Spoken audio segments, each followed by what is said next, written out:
Social ಮೀಡಿಯಾದಲ್ಲೊಂದು video ಸಿಕ್ಕಾಪಟ್ಟೆ viral ಆಗಿದೆ. ಮುಂಬೈನಲ್ಲಿ ಒಬ್ಬಾತ ಆಟೋ ಹತ್ತಿದ್ದಾನೆ.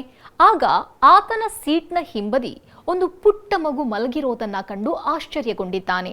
ಆಟೋ ಡ್ರೈವರ್ ಬಳಿ ಈ ಮಗು ಯಾರದ್ದು, ಯಾಕಿಲಿ ಮಲಗಿದೆ ಅಂತ ಕೇಳಿದ್ದಾನೆ.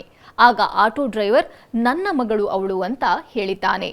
ನೀವು ಕೆಲಸ ಮಾಡುವಾಗ ಆಟೋದಲ್ಲಿ ಯಾಕೆ ಮಲಗಿಸಿದ್ದೀರಾ, ಮನೆಯಲ್ಲಿ ಬಿಟ್ಟು ಬರಬೇಕಿತ್ತಲ್ವಾ ಅಂತ ಹೇಳಿದಾಗ ಮನೆಯಲ್ಲಿ ಯಾರೂ ನೋಡಿಕೊಳ್ಳೋಕೆ ಇಲ್ಲ ಅಂತ ಆಟೋ ಡ್ರೈವರ್ ಹೇಳಿದ್ದಾರೆ. ಮಗುವಿನ ಅಮ್ಮ ಎಲ್ಲಿ ಅಂದಾಗ ಆಕೆ ತೀರ್ಕೊಂಡಿದ್ದಾಳೆ. ನಾನು ಮತ್ತು ನನ್ನ ಮಗಳು ಮಾತ್ರ ಇರೋದು, ಹೀಗಾಗಿ ನಾನು ಎಲ್ಲೇ ಹೋದ್ರೂ ಮಗಳನ್ನ ಜೊತೆಗೆ ಕರ್ಕೊಂಡು ಹೋಗ್ತೀನಿ. ನಾನು ಆಟೋ ಓಡಿಸುವಾಗ ನನ್ನ ಜೊತೆಗೆ ಇರ್ತಾಳೆ. ನಿದ್ದೆ ಬಂದಾಗ ಆಕೆಯನ್ನ ಆಟೋದ ಹಿಂಬದಿಯಲ್ಲಿ ಮಲಗಿಸ್ತೇನೆ.